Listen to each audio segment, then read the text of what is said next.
Baron Geisler posibleng maging kakampi ni Tanggol. Bagong twist inaabangan ng nga manonood.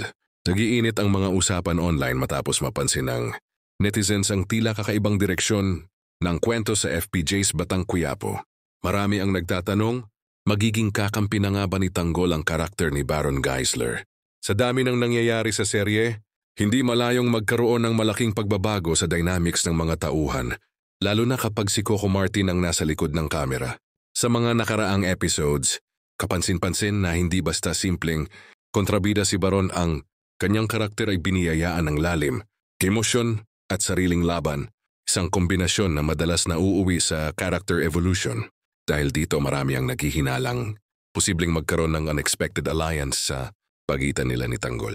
Hindi naman ito bago sa mga proyekto ni Coco dahil kilala itong nagbibigay ng redemption arc sa ilan niyang dating kalaban sa kwento. Dagdag pa rito, may mga senyalis na posibleng iikot ang kwento sa konseptong kaaway ng kaaway ko, kakampi ko.